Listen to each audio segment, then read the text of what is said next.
Santiago was 71 when the moment came that shook him to his core. It was a late afternoon in early spring, the kind of day when the light pours gently through the windows, golden and soft, making everything seem calmer than it really is. He had been trimming the rose bushes in his little garden when suddenly his vision blurred and his hands trembled on the shears.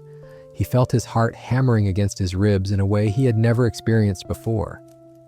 Fear gripped him as he sat down heavily on the bench, gripping the wooden armrest like a lifeline. For a few minutes, he thought he might collapse right there, surrounded by the roses he had loved tending for years. He told himself it was just fatigue, maybe the sun or his age catching up with him. But the truth settled deep inside him that evening when the dizziness lingered. Santiago, who had always prided himself on his sturdy body and strong work ethic, suddenly felt like his own body was betraying him. That night, lying in bed, he stared at the ceiling, unable to sleep, his mind replaying the moment in the garden again and again. The thought that his heart might no longer be as dependable as it once was gnawed at him. He remembered his father, who had passed suddenly from a stroke, and a deep unease spread through him like a shadow he couldn't shake. The next morning, his daughter insisted on taking him to the doctor. Santiago didn't argue. A part of him wanted reassurance, though he feared what he might hear. The sterile smell of the clinic, the soft rustling of papers, and the way the doctor frowned slightly while looking at the charts. It all filled Santiago with dread. His blood pressure was too high, dangerously high. The doctor's words carried weight. "Santiago, if you don't take this seriously, it could lead to something far worse than dizziness." Those words echoed in his ears like a verdict. For days afterward, Santiago was quieter than usual. He sat at his kitchen table, staring at his coffee, feeling the weight of his years pressing down on him. He thought of all the mornings he had spent in this very spot, never once questioning whether his heart would hold steady through the day. Now every beat felt uncertain, every breath reminded him of his fragility. It was a strange and humbling experience for a man who had always worked with his hands, confident in his strength. His daughter, Elena, noticed the change in him and gently asked what he was thinking. He only replied, "I feel like I've been walking blind, mi niña, like I've ignored the warnings until now." But sometimes, fear can be the very spark that leads to transformation. A week later, Santiago found himself in the small town market. He wasn't sure what he was searching for, but he walked slowly past the stalls, letting the colors of the vegetables and fruits wash over him. That's when he noticed an elderly vendor with a basket full of ruby-red beets, their earthy smell filling the air. The vendor, with weathered hands and a knowing smile, said, "These are the heart's friend. They've helped me more than medicine ever could." Something about the man's tone, gentle, unhurried, certain, lodged itself in Santiago's chest. He bought a handful of beets without even knowing why. That evening, he stood in his kitchen with the beets laid out before him. Their deep purple-red color fascinated him, like drops of life itself. He washed them carefully, cut them into pieces, and pressed them into juice, adding just a little apple for sweetness. The first sip was unlike anything he expected, earthy, sweet, and strangely grounding. He could feel it settle into his body as if it carried a promise. He drank slowly, almost ceremoniously, wondering if perhaps this simple root could be part of the change he so desperately needed. In the days that followed, Santiago began a small ritual. Each morning, before stepping into his garden or reading the newspaper, he would pour himself a glass of beet juice. At first, it was simply habit, but soon he began to notice subtle shifts. The heaviness in his chest felt lighter, his mornings less clouded by fatigue. The dizziness that once frightened him seemed to visit less often. It wasn't a miracle, but it was something he could hold on to, a reminder that his body still wanted to heal if he gave it the chance. What surprised him even more was how this little ritual began to affect his mind. Where before he had sat at the table with quiet despair, he now sat with a kind of curiosity. He thought about his health not as a sentence, but as a journey he had neglected for too long. He remembered his father, and instead of fear, he felt a strange kind of determination rise in him. "I will not wait until it's too late," he whispered to himself one morning, glass of beet juice in hand. "I will walk differently from here." Elena noticed the change too. She saw how he seemed more alive in his movements, how the heaviness in his face lifted little by little. One evening, she found him humming in the garden, his hands steady again on the shears, his roses thriving as if they shared in his renewal. When she asked how he was feeling, he simply smiled and said, "Better than I deserve, but I'll take it." The truth is, Santiago's journey didn't start with beet juice. It started with fear, with a moment that forced him to look at his life differently. But the beets became a symbol, a daily act of choosing health over despair, awareness over ignorance. They reminded him that even in his 70s, he still had the power to change. His story is not about quick fixes or secret recipes, but about listening to the whispers of the body before they turn into shouts, listening to the wisdom hidden in the simplest of things. And so, as Santiago sat at his kitchen table one more morning, raising the glass of deep red juice to his lips, he thought not of illness or fear, but of gratitude. Gratitude for the chance to begin again, for the chance to keep tending the roses, for the chance to keep walking under the golden light of spring. Sometimes healing does not come with grand gestures, but with the quiet decision to honor the body, one sip, one day at a time. Santiago never imagined that something so ordinary could hold the weight of such a revelation. For most of his 71 years, beets were nothing more than a side dish on someone else's plate, a vegetable he often pushed aside for potatoes or bread. But after that frightening day in the garden, when his chest had tightened and his breath came uneven, he could no longer dismiss small things. His body had spoken loudly, and the message was clear. He had to listen or risk losing more than his roses. The morning after buying those ruby-colored roots from the market, Santiago sat quietly at his kitchen table. The beets, freshly washed, sat in a bowl before him, their earthy scent filling the air. He had never prepared them before, never cared to know how they tasted. But something about the vendor's words lingered. "These are the heart's friend." Santiago couldn't explain why, but the phrase felt like it was meant just for him. He cut one carefully, watching its crimson juices stain the cutting board, and for the first time he felt a flicker of hope where there had been only dread. When he lifted the glass of juice to his lips, the taste was unexpected, sweet yet grounded, sharp yet soothing. He thought of it as strange at first, almost too bold, but then something inside him shifted. This wasn't a drink to enjoy casually, it was a drink that felt alive, like it carried some hidden truth.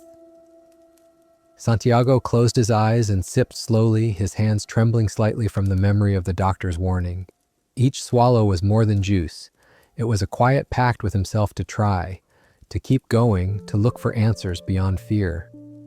Later that day, Elena visited. She noticed the glass in his hand and the faint stain of red on his fingertips. "What are you drinking, Papa?" she asked with a mixture of amusement and curiosity. Santiago smiled sheepishly as though he'd been caught in a secret. "Beet juice," he admitted. She raised her eyebrows, a little surprised, then laughed softly. "I never thought I'd see you drinking that. What changed?" Santiago hesitated, his eyes lowering to the floor. "I think maybe I need it more than I realized." The vulnerability in his voice was uncharacteristic, but Elena understood. She reached out and placed a hand on his shoulder, silently reassuring him that trying something new was not weakness, it was courage. That evening, Santiago walked through his garden again, though this time with a new awareness.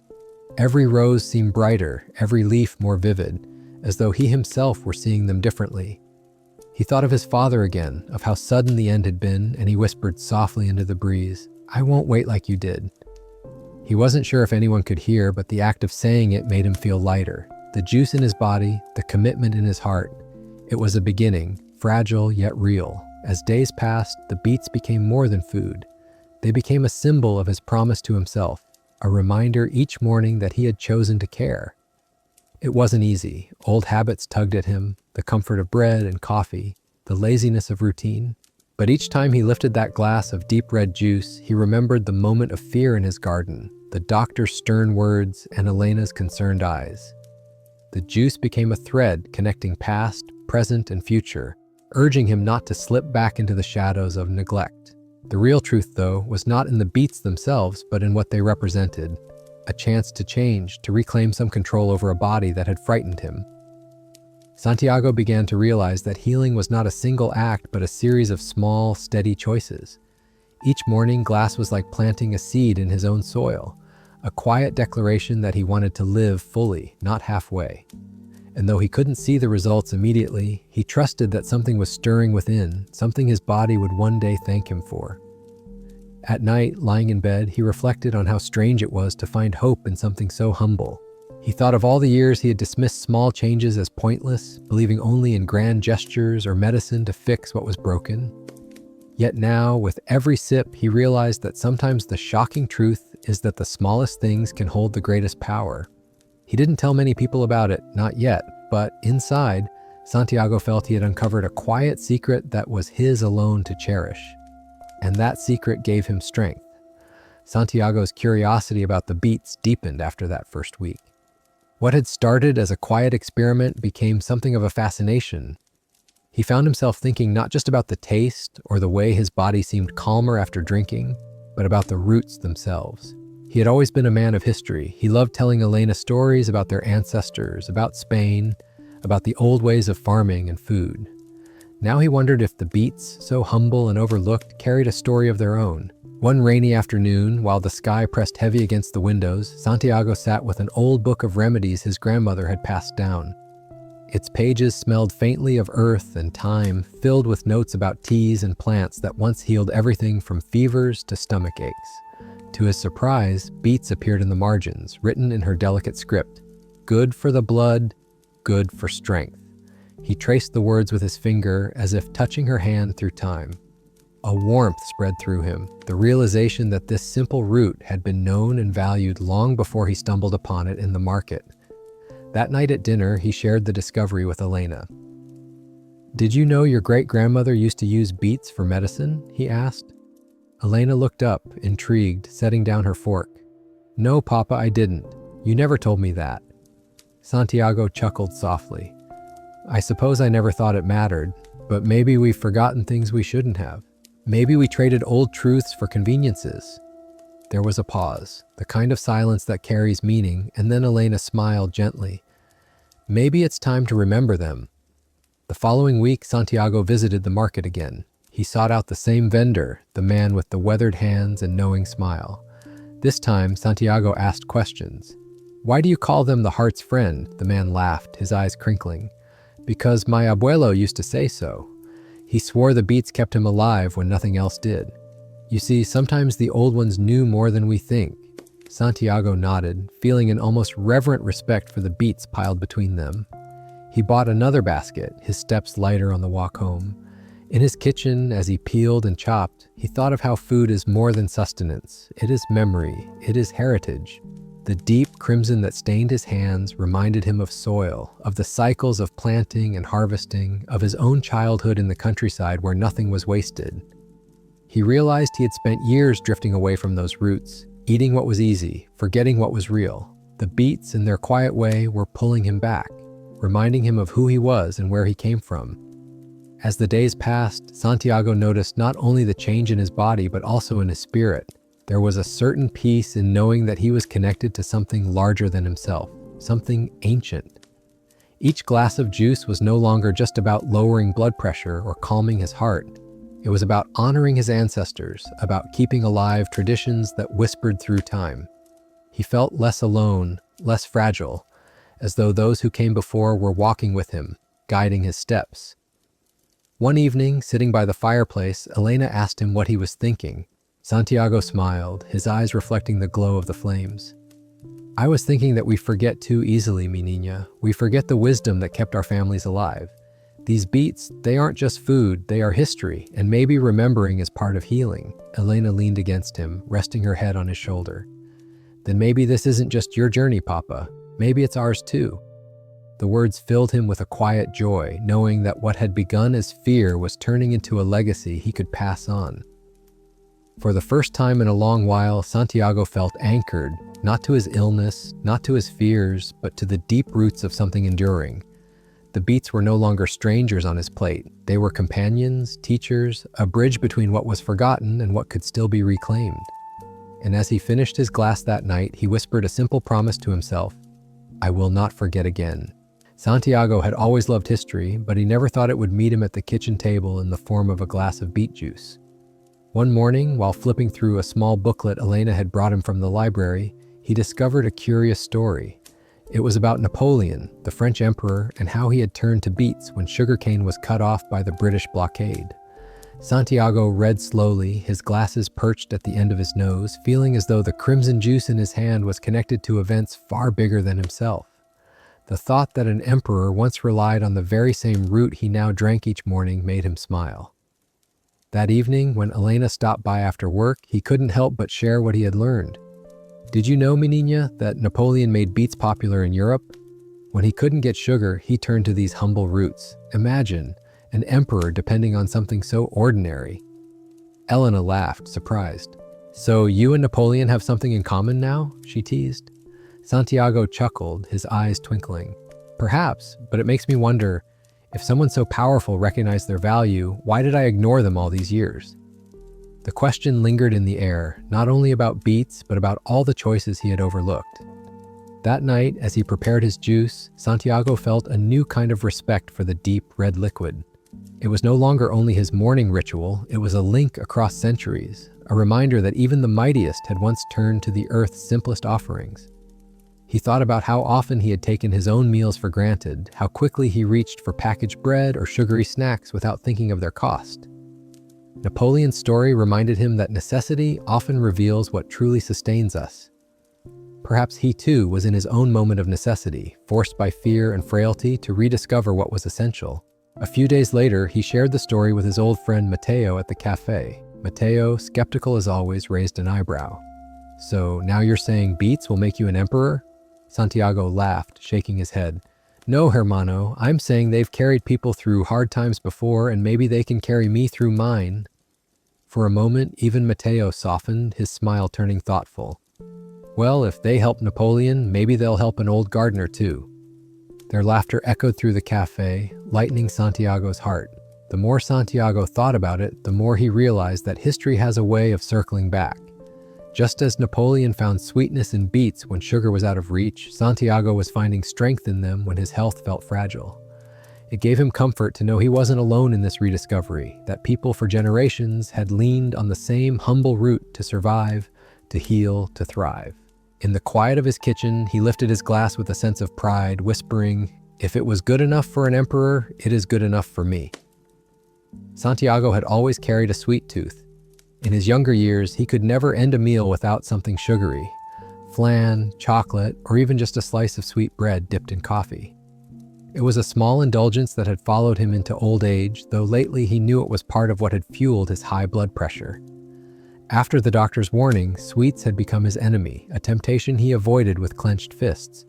But one morning, as he stirred his beet juice, he realized that its natural sweetness was different. It wasn't the sharp, empty sweetness of refined sugar. It was gentle, earthy, almost honest. As he sipped, he remembered his grandmother's words from years ago. Nature gives us sweetness too, Santiago, but we've forgotten her gifts. Back then, he had rolled his eyes and reached for a cookie anyway. Now those words felt like prophecy. The beets offered him a sweetness that didn't punish him afterward, one that seemed to sit peacefully in his body rather than racing through his veins. He felt as though he had stumbled upon a forgotten key, a way to enjoy sweetness without fear. Elena noticed the change one Sunday afternoon as they prepared lunch together. She watched her father drink his juice with a smile instead of the guilt that usually followed dessert. "You look different, Papa," she said gently. Santiago looked at her curiously. "Different how?" Elena shrugged, a playful light in her eyes. Like a man who found a new kind of joy, he laughed softly, shaking his head. "Maybe I have. It's strange, mi niña. I thought giving up sugar would be like giving up a piece of myself, but this sweetness feels like it's giving me something back." That evening, as he walked through his garden, Santiago thought about how many generations before him had relied on natural sweetness. He pictured peasants chewing on roots, children licking honey from their fingers, families gathered around simple meals that carried the taste of the earth. Somewhere along the way, he realized he had traded that lineage for the easy lure of packaged sweets. But now, with each glass of beet juice, he was returning to what his ancestors must have known. That true sweetness comes not from factories, but from the soil itself. One night, while sitting by the fire, he shared these thoughts with Elena. She listened carefully, her face soft with affection. "So what you're saying," she mused, "is that the beets are not just good for your heart, they're teaching you about balance too." Santiago smiled at her words. Yes, balance. That's the sweetness I've been missing all these years." He lifted his glass, the firelight glowing through the crimson liquid, and in that moment he felt not deprived, but blessed. From then on, each time he craved something sweet, he reminded himself of that truth. He reached for his beets, not out of discipline, but out of gratitude. The craving no longer felt like a battle, but like a chance to choose wisely, to honor the gift of a sweetness that had sustained generations before him. And in that choice, Santiago discovered something deeper than taste. He found freedom. Santiago's next appointment with the doctor was not something he looked forward to. The memory of that first visit, charts, warnings, the stern tone, still weighed heavily on him. Yet as he sat in the waiting room weeks later, he carried with him a quiet secret. The morning ritual that had become his anchor. In his bag, tucked beside his newspaper, was a small glass bottle filled with deep red beet juice. He hadn't planned to bring it, but somehow he wanted proof of the change he was making. Something tangible he could show if words failed him. When his name was called, Santiago entered the office with steady steps. The doctor, a younger man with sharp glasses and a calm manner, smiled faintly. "How have you been feeling, Santiago?" For a moment, Santiago hesitated. Then he reached into his bag, placed the bottle on the desk, and said simply, "I've been drinking this." The doctor raised an eyebrow, clearly curious. "Beet juice?" Santiago nodded. "Every morning. I don't know if it's working yet, but I feel lighter somehow." The doctor leaned back, his eyes softening. "You know, that's not a bad choice. Beets are rich in vitamins and minerals, potassium, magnesium, folate, iron. They're good for blood and heart health." Santiago listened closely, each word like a confirmation of what his body had already begun to whisper. For years, he had dismissed nutrients as abstract, something only scientists or health nuts worried about. But now, hearing the doctor name them one by one, he felt as though the beets were revealing themselves piece by piece. A hidden treasure chest finally opened. That night, Santiago shared the conversation with Elena over dinner. "The doctor said these beets have things I can't ignore. Potassium, magnesium, iron, like soldiers standing guard inside me." Elena smiled warmly, setting down her fork. "See, Papa, you're not just imagining it. Your body knows when it's being nourished." Santiago chuckled softly, a trace of pride in his voice. "All these years, I never thought about what food really carried. I only thought about flavor, about filling my stomach. But now, I think about what it gives me." In the weeks that followed, Santiago began to see food differently. At the market, he no longer walked past vegetables without thought. He studied them, wondered about their colors, their shapes, what secrets they might hold. He found himself choosing more carefully, listening for the quiet wisdom his grandmother had once spoken of. It wasn't only about the beets anymore, it was about paying attention, about recognizing that every meal could be a kind of medicine if he allowed it. One evening, as he prepared his juice, Santiago caught his reflection in the kitchen window. He saw the red stains on his fingers, the steady hands holding the knife, the faint smile on his lips. He realized he was no longer the same man who had sat trembling on the garden bench weeks ago. He was not cured, not suddenly strong, but he was aware of what entered his body, aware of the choices that shaped his days. The nutrients weren't just numbers or facts. They were proof that he still had tools, still had hope, still had a way forward. For the first time in years, Santiago looked at the glass in his hand and whispered to himself, "This is my strength." And in that moment, he believed it. The first time Santiago noticed it, he almost didn't believe it. He had just finished a glass of beet juice in the late morning and decided to rest in his garden chair. The sun was gentle, filtering through the leaves, and for once he felt no pounding in his chest, no dizziness, no heavy rush in his head.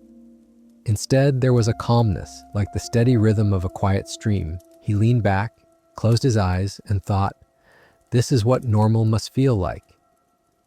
Later that day, Elena came by with her children. The house was filled with the sound of laughter and running footsteps.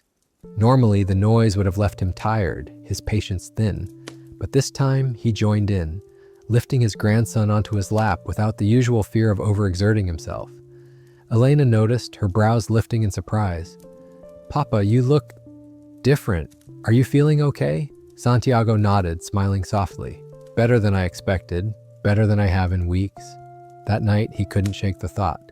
Could it really be the beets? He remembered the doctor's words about potassium and nitrates, about blood vessels opening and easing the pressure on his heart. But Santiago wasn't thinking in scientific terms. He was feeling it. His body, which had once been a stranger, was now whispering gratitude in ways he could not ignore. For the first time in months, he slept deeply, untroubled by restless turning or the heavy weight of fear pressing on his chest. The following morning, he decided to test it. After his juice, he sat quietly, hands folded in his lap, and waited. Within an hour, he felt it again, that gentle drop, like a storm cloud lifting from his body. He took a deep breath and felt the air move easily through him. It wasn't dramatic, no miracle fanfare, just a subtle shift that made him feel safe again. He whispered to himself, "Gracias," though he wasn't sure if he was thanking God, the earth, or the beets themselves. When he visited the doctor again, the numbers confirmed what he had sensed. His blood pressure, though not perfect, had lowered noticeably. The doctor leaned forward, impressed. "Whatever you're doing, Santiago, keep it up. This is real progress." Santiago's heart swelled at those words. He didn't mention that every morning he had been treating the juice like a sacred ritual, almost a prayer. He didn't need to. He carried the knowledge inside him, a private triumph. That evening, he told Elena about the numbers. She clapped her hands together, tears shining in her eyes. "Papa, that's wonderful. You're doing it. You're really fighting back." He smiled, pulling her into a hug. "I'm not fighting alone. I think the beets are on my side." She laughed at his words, but deep down she knew he was serious. For Santiago, every drop of juice was proof that he was not powerless, that small choices could turn the tide of his health. From that day forward, he never saw his glass as just juice. It was a shield, a quiet medicine, a reminder that his body could still respond to care.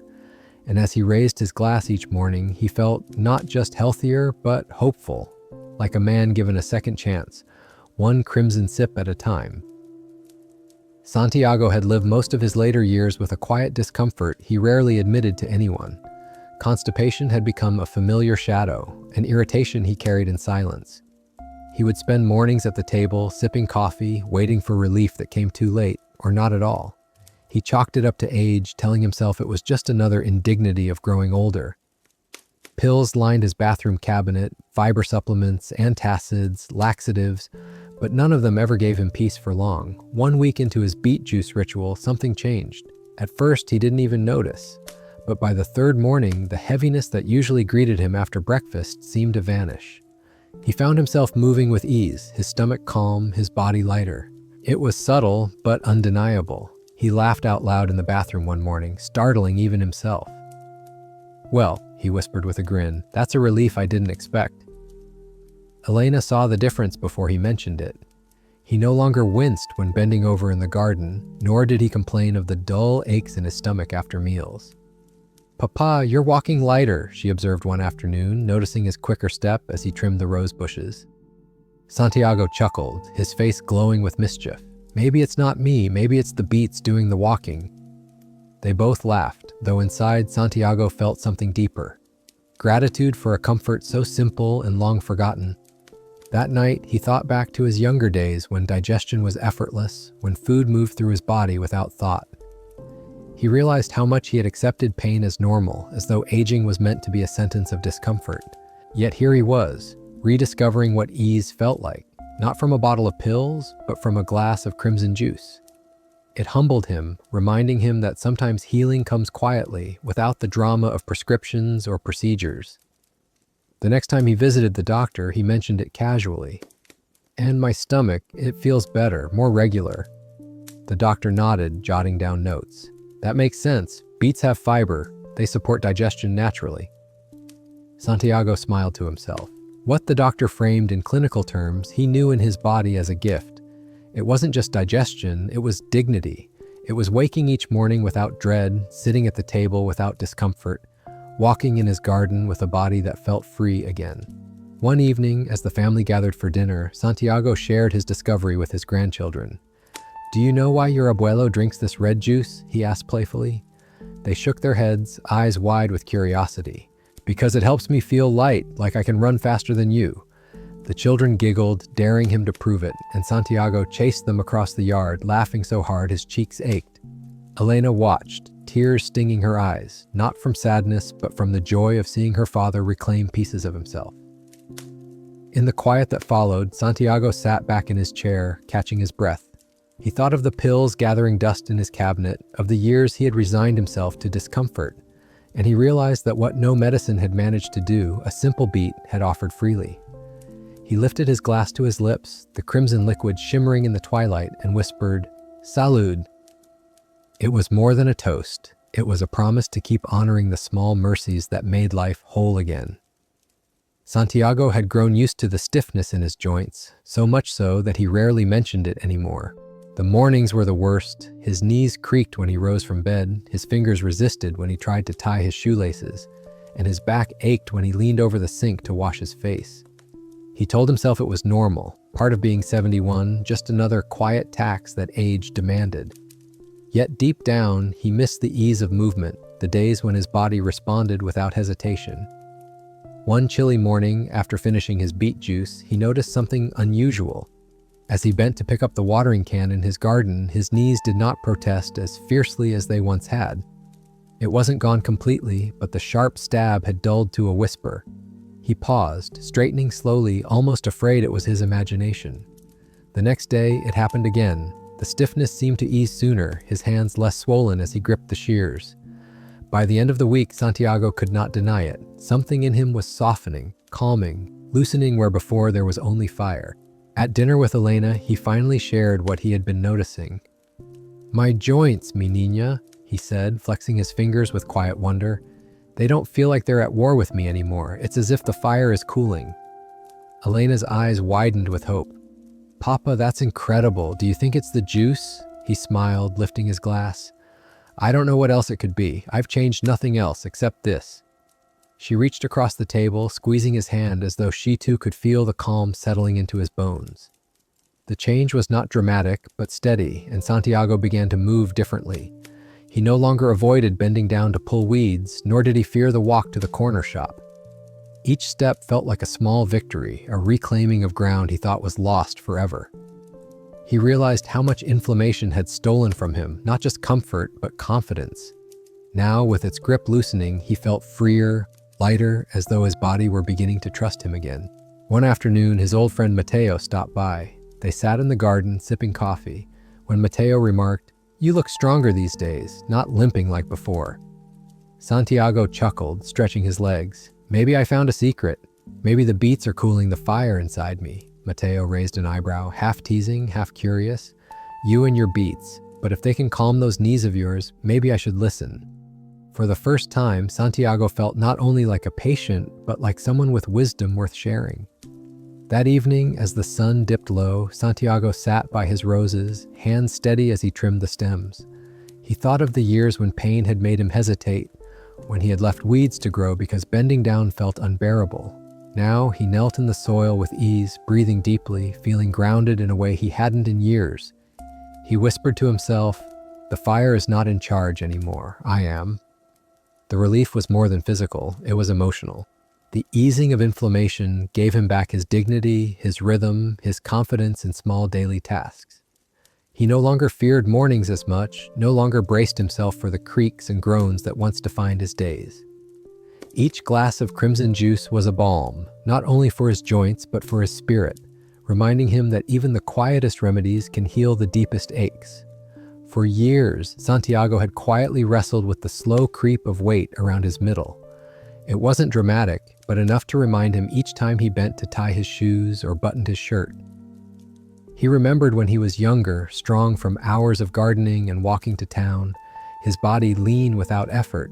But now, in his 70s, the softness around his waist seemed immovable, a stubborn reminder that time was reshaping him in ways he didn't welcome. He had tried diets before, at Elena's encouragement, cutting bread, eating less rice, drinking more water. But none of it lasted. The hunger always returned, gnawing at his resolve, making him grumpy and tired. "I'm too old to starve myself," he would mutter, returning to his plate with resignation. Yet lately, something was different. As the weeks of beet juice passed, Santiago noticed that his meals felt more satisfying. He ate his usual breakfast and found he wasn't reaching for snacks mid-morning. By lunchtime, he was content with smaller portions, not out of discipline, but because his stomach simply felt at peace. One evening, while helping Elena prepare dinner, he realized he had left half his plate untouched. She raised her eyebrows, half concerned. "Not hungry, Papa?" He looked at his food, then at her, and shook his head. "I feel full already. Strange, isn't it?" Elena smiled knowingly. "Maybe your body is telling you it's finally satisfied with what you're giving it." Her words lingered with him long after the meal. Within a month, Santiago noticed his trousers fitting more loosely. At first, he thought it was his imagination, but when he tightened his belt another notch, he couldn't ignore it. He didn't announce it with fanfare, but inside he felt a surge of pride. It wasn't about vanity, he didn't care about looking younger, but about lightness, about ease in his movements. Each pound that slipped away felt like a burden lifting not just from his body, but from his spirit. One Saturday, Mateo visited, as he often did, and they went for a walk around the neighborhood. Usually, Mateo teased him for lagging behind, but this time Santiago walked steadily at his side. "You've got more spring in your step," Mateo observed. Santiago chuckled, patting his stomach lightly. "Maybe I've lost some of the baggage I was carrying." Mateo grinned, giving him a playful nudge. "The beets again?" Santiago only smiled, unwilling to argue. Deep down, he knew it wasn't only the juice, but the way it had reshaped his habits. Steady energy, fewer cravings, a rhythm that allowed his body to let go of what it no longer needed. At night, as Santiago stood before the mirror, he studied his reflection. The man staring back was still old, still weathered, but there was something new in his stance. His shirt rested differently on his frame, his shoulders sat a little straighter, and his eyes held a glimmer of self-respect he thought he had lost. He whispered softly, almost as a confession, "I feel lighter, inside and out." For Santiago, the weight loss was not a miracle, nor was it rapid. It was quiet, steady, the kind of change that sneaks up until one day you realize you're moving differently. More than anything, it gave him hope. Hope that even at 71, his body was not finished, that it could still respond, still adapt, still reward him for caring. And as he lifted his crimson glass each morning, he felt not only nourished, but renewed, like a man slowly stepping out from under a shadow he thought would follow him forever. Santiago never spoke of it often, but cancer had haunted his family like an uninvited guest.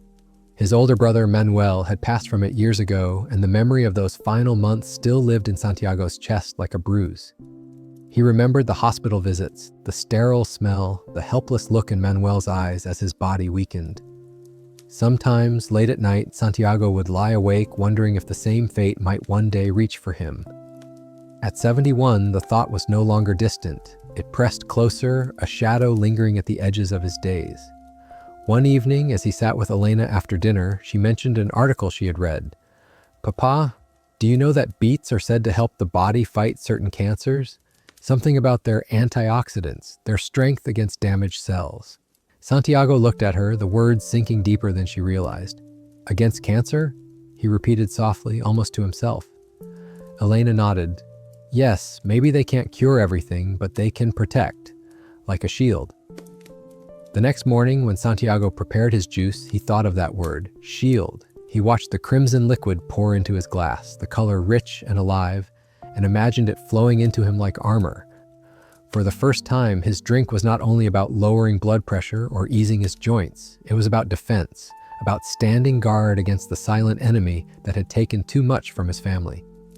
He raised the glass with reverence, whispering, "For Manuel," before taking the first sip. That day, as he walked in his garden, the thought of cancer no longer felt like a distant storm, but something he could face, even in small ways. He didn't imagine himself invincible, but he felt stronger, as though each sip gave him a measure of control where once there had been only helplessness. For years, he had avoided thinking about the disease, burying it under routine and denial. But now, through the simple act of drinking beet juice, he felt he was choosing resistance, choosing life. When Mateo came by later that week, Santiago shared his thoughts. "Do you remember my brother?" he asked quietly. Mateo nodded, his expression heavy. "I think about him often." Santiago lifted his glass. "This is for him too. Maybe it's foolish, but I like to think these beets are helping me fight what he could not." Mateo studied him for a moment, then nodded slowly. "It's not foolish, hermano. It's hope. And hope itself can heal." That night, as the fire crackled in the hearth, Santiago sat in his chair with Elena beside him. He spoke softly, almost as if confessing. "I used to believe cancer was a fate, a thing that comes whether you fight or not. But now, I wonder if the fight begins earlier, before sickness, in the choices we make each day. Elena touched his hand, her eyes shimmering with both sadness and pride. Papa, you're choosing to live. That's the bravest fight of all. From then on, every glass of beet juice carried new meaning. It was not just nutrition or comfort, it was defiance. It was his way of saying he would not surrender to the shadows of his family's past without a struggle. In the quiet of his mornings, with the crimson liquid warming his throat, Santiago felt like a man holding a shield, standing taller than he had in years. And in that strength, he found a measure of peace. Santiago had always treasured his mind. He loved crossword puzzles, old poetry, and the history books that lined his shelves. But in recent years, he had begun to notice the lapses, names slipping away, keys misplaced, sentences trailing off mid-thought. At first, he laughed it off as senior moments, but beneath the laughter was fear. He had seen neighbors sink into confusion, their sharpness dulled by age, and he dreaded the thought of losing the clarity that had always defined him. One morning, as he sat at the kitchen table with his crimson glass, he noticed something small yet profound. He had been trying to recall a line from a Neruda poem, one he hadn't thought about in years. Normally, such things would tease him, hovering just out of reach. But this time, the words came quickly, almost as if the memory had been waiting for him. He spoke them aloud, his voice carrying a touch of wonder. "You can cut all the flowers, but you cannot keep spring from coming." He smiled, savoring not just the words, but the ease with which they returned. In the following weeks, Santiago noticed more moments like this. He remembered the name of a childhood friend without hesitation, solved his crossword puzzles faster, and even recalled small details Elena had shared about her work. It wasn't dramatic, but it was steady, a sharpening of edges that had grown dull. One evening, as he read to his grandchildren, he realized he hadn't stumbled once, his voice flowing smoothly across the page. Elena noticed too, her eyes widening. "Papa, you sound like yourself again," she whispered, a mix of relief and joy in her tone. The change filled Santiago with a quiet pride. He thought about the doctor's mention of nitrates in beets, how they improve blood flow to the brain. He didn't frame it in scientific terms, though. To him, it felt like the juice was feeding his mind, watering the garden of his thoughts so memory and clarity could bloom again. He felt lighter inside, less burdened by the fog that had once frightened him. One afternoon, he sat in the cafe with Mateo, their chessboard spread between them. Usually, Santiago hesitated, second-guessing his moves, but this time he played with confidence, his strategy unfolding clearly in his mind. Mateo raised an eyebrow as his king was cornered. "You've sharpened up, old friend. What's your secret?" Santiago laughed, lifting his glass of beet juice from the table. "Maybe these roots are feeding more than just my body." Mateo shook his head in amusement, but his eyes shone with respect. At night, when the house was quiet, Santiago reflected on what it meant. The fear of losing himself had weighed on him more than he realized. Now, each moment of clarity felt like a gift, each memory a reassurance that he was still Santiago, still the man who loved words, stories, and history. The crimson glass on his table was more than a habit. It was a lifeline, keeping his mind sharp enough to carry his laughter, his wisdom, and his love for those around him. And so, with each sip, Santiago felt not just nourished, but restored, like a man reclaiming the pieces of himself that age had threatened to steal. Santiago had never been a man who cared much about appearances. His hands were calloused from decades in the garden, his skin weathered by years of sun. Yet as the weeks of beet juice passed, Elena began to notice small changes before he did. One afternoon, while setting plates at the table, she tilted her head and studied him. "Papa, your skin, it looks different, fresher somehow." Santiago laughed, brushing off her words. "At 71, there's no such thing as fresh." But later that night, as he washed his face in the mirror, he paused. The lines were still there, of course, but the dullness that had once clung to his cheeks seemed lighter, the tired gray tone replaced with a faint glow he hadn't seen in years. At first he thought it must be his imagination, but as the days went by, he began to feel it too. His body, once sluggish, carried a new kind of energy, as if something inside had been swept clean. He noticed he woke earlier, rested rather than heavy, his steps quicker as he moved about the house. Even the nagging headaches that had often bothered him seemed to visit less. It was as though his body, long burdened, was finally exhaling. One morning, as he pruned his roses, Santiago thought of all the toxins and heaviness he must have carried over the years.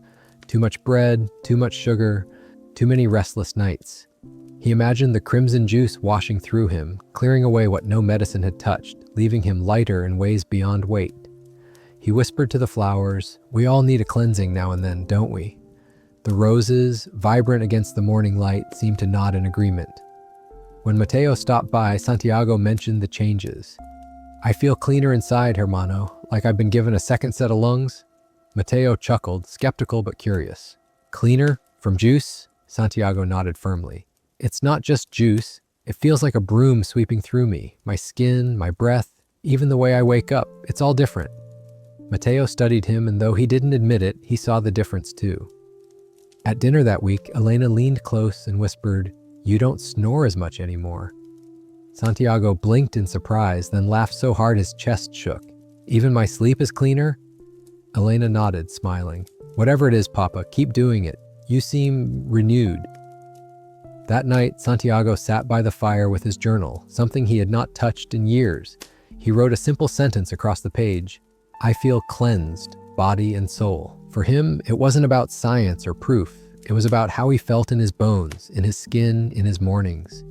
And that feeling was enough. He lifted his crimson glass once more, holding it to the light, the glow shimmering like rubies. "To cleansing," he whispered, taking a slow sip. The liquid slid down, carrying with it not just nutrients, but a sense of renewal, of release. And in that moment, Santiago felt more alive than he had in years. Santiago had never thought much about his liver. It wasn't like his heart, which thumped and reminded him daily of its fragility, or his joints, which ached and groaned whenever he stood. The liver, quiet and unseen, went ignored, until now. One afternoon, as he sat with Elena over tea, she showed him an article she had clipped from a health magazine. "Papa, look," she said, pointing to the page. "Beets don't just clean the blood, they help the liver too." He adjusted his glasses, reading slowly, his brow furrowing as he took in the words about detoxification and protection against damage. He set the paper down with a thoughtful sigh. So even the parts we never think about are being cared for. The thought followed him into his evening ritual. As he poured his crimson juice, Santiago studied the way it swirled in the glass, rich and thick, almost like medicine from the earth itself. He thought about the years he had lived carelessly, long evenings with too much wine, greasy meals that left him heavy, the medications he had relied on without question. How many silent burdens had his liver carried without thanks? He lifted the glass with a new kind of reverence. "For you," he whispered softly, as though addressing the organ directly, "for all the work I never noticed." Over the following weeks, Santiago began to notice subtler changes. His energy no longer spiked and crashed the way it used to. He felt steadier, more balanced, like a clock that had been wound properly after running slow. Even his digestion, already improved, seemed smoother, as if his body had found a new harmony. He realized that healing wasn't always about what you could see on the surface. It was about the quiet organs, the hidden systems, the parts of you that rarely asked for attention until it was too late. One evening, as he sat in the garden, Mateo joined him with a bottle of wine in hand. He poured them each a glass, but Santiago hesitated. Mateo noticed and frowned. "What's wrong, hermano? You always love to drink with me." Santiago smiled gently, shaking his head. "I think my liver has had enough burdens. Tonight, I'll stick with my beets." Mateo chuckled, shaking his head in disbelief, but he didn't press. Santiago lifted his glass of beet juice instead, clinking it softly against Mateo's wine. "To health," he said simply, the words carrying more weight than usual. Elena, too, noticed his restraint. "You've changed, Papa," she said one Sunday after dinner as they cleared the table. "It's not just that you drink the juice, it's the way you think about your body now. Like you respect it more." Santiago looked at her, eyes soft.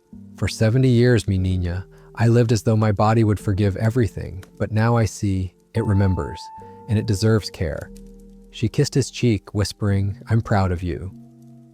That night, as he sat by the fire, Santiago ran his hand across his chest and belly, feeling the quiet rhythms of organs he had never thanked.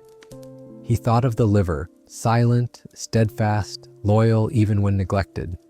And with every sip of crimson juice, he felt as though he was giving something back, a gesture of gratitude for decades of unacknowledged service. His skin glowed, yes, but he knew now that the true healing was deeper, hidden beneath, where no mirror could ever show. Santiago never considered himself an athlete. Those days, if they had ever existed, belonged to his youth, when he could run across the fields chasing after his brothers, or walk miles into town without breaking a sweat. At 71, just climbing the stairs or hauling a bag of soil into the garden had left him breathless. He had accepted it as part of aging, shrugging off the fatigue as though it were his shadow. But one morning, after his ritual glass of beet juice, he noticed something different. The weight of tiredness that usually settled into his limbs felt lighter, as though his body was being fueled from the inside. That afternoon, he took a longer walk than usual. He didn't plan it, he simply kept going, one step after another, until he reached the far edge of the park. Normally, his legs would have begged him to stop, his chest tightening, his breath shallow. But this time, he walked with ease, the air flowing freely, his body carrying him with a steadiness he hadn't felt in years. He paused under a tree, surprised by the distance he had covered, and laughed softly to himself. Maybe I am an athlete after all. When Elena visited later that week, he told her what had happened. Her eyes widened with delight. Papa, that's incredible. You walked all the way to the park? You haven't done that in years. Santiago nodded, a proud smile tugging at his lips. It felt as though my body was running on something new, like it had fuel to spare. Elena squeezed his hand. You see? It's not about being young again. It's about finding strength in new ways. Word of his newfound endurance spread quickly through the family. His grandchildren teased him, daring him to race them across the yard. To their surprise, Santiago accepted the challenge. He didn't win, of course, but he kept up longer than anyone expected, his laughter ringing through the air as he chased after their quick feet. When he finally sat down, catching his breath, Elena shook her head in amazement. Papa, you're stronger than you realize. He looked at her with twinkling eyes. Stronger than I believed possible. Even Mateo, ever the skeptic, noticed the difference when they met at the cafe. You don't seem as tired these days, he remarked, sipping his coffee. Santiago leaned back, smiling knowingly. The beets, hermano, they're giving me something I thought was gone forever. Mateo chuckled, though this time without mockery. If they can make you keep up with those grandchildren of yours, maybe I'll try them too. At night, Santiago reflected on the change. He thought of the athletes he had read about, praising beet juice for endurance, for stamina, for resilience. He never imagined himself in their company, yet here he was, an old man with new energy, walking farther, breathing easier, playing with his grandchildren without fear. The crimson glass on his table was not just for survival anymore, it was for living, for pushing beyond the limits he had once accepted. As he raised his glass that evening, he whispered softly, to strength. And with every sip, he felt not only his body but his spirit swell with possibility, as though even in his 70s, he could still discover reserves of energy waiting to be awakened. It was a quiet Sunday morning when Santiago decided to share his ritual. For months, he had kept it mostly to himself, a private act of healing, but now he felt ready. The kitchen smelled faintly of apples and fennel as he washed the beets, their deep crimson skins glistening under the water. He laid them carefully on the counter like treasures to be revealed. Elena walked in, curious.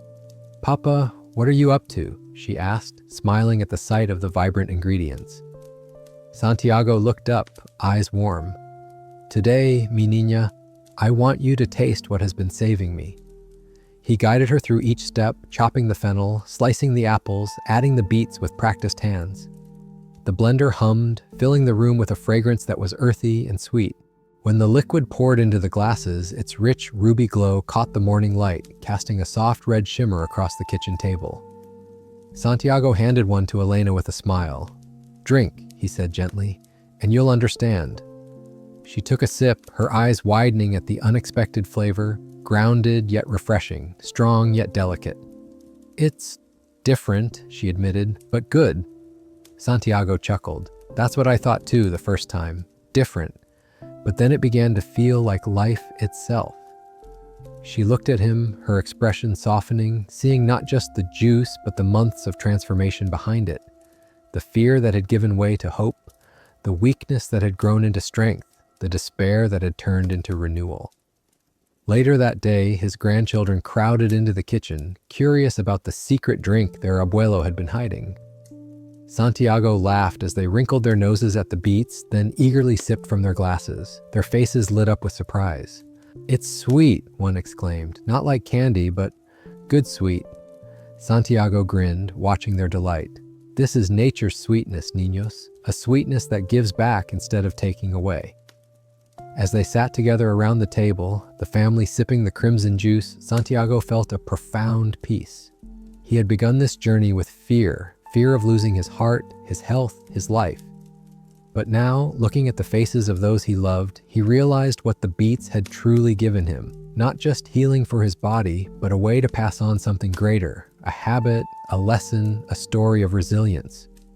That evening, as the house grew quiet, Santiago stepped into his garden one more time. The roses swayed gently in the breeze, their petals catching the last of the light. He held his glass of beet juice high, the crimson liquid glowing like a jewel in the sunset. "For life," he whispered, sipping slowly. In that moment, he knew that this recipe, simple, humble, born of fear but carried by love, had changed everything. Not just his health, but the way he chose to live each day. And as the sun dipped below the horizon, Santiago smiled. Knowing his journey was not just his own, it was a legacy now, a gift to his family, a reminder that sometimes the smallest rituals carry the greatest power. Santiago's story began in fear of a body that no longer obeyed him, fear of a future that looked too much like the past he had seen claim his father and brother. That moment in the garden, when dizziness and dread nearly stole his breath, was the turning point. It forced him to face what he had ignored for too long, but what could have been the beginning of decline became the start of a quiet transformation. In a basket of humble beets at the market, he found not just food, but hope. Day by day, glass by glass, Santiago discovered strength returning where weakness had settled. His blood pressure steadied, his digestion eased, the fire in his joints cooled, and his spirit lifted. With every sip of crimson juice, he was not only nourishing his body, but reclaiming his dignity, his energy, and his joy. More than that, Santiago found connection to his ancestors who once valued these roots, to his family who saw him come alive again, and to himself, the man he thought he had lost. What began as a ritual of survival became a celebration of life, a reminder that even in our 70s, change is possible, renewal is possible. So if you see yourself in Santiago's story, if you have felt the same fears, the same weariness, let his journey be a gentle invitation. You don't have to wait for a crisis to begin caring for yourself. Sometimes healing is found not in grand gestures, but in simple choices, repeated each day. Lift your glass, whatever it may hold, and choose life. Choose to honor your body, your history, and your future. Like Santiago, you may discover that even the smallest rituals can change everything.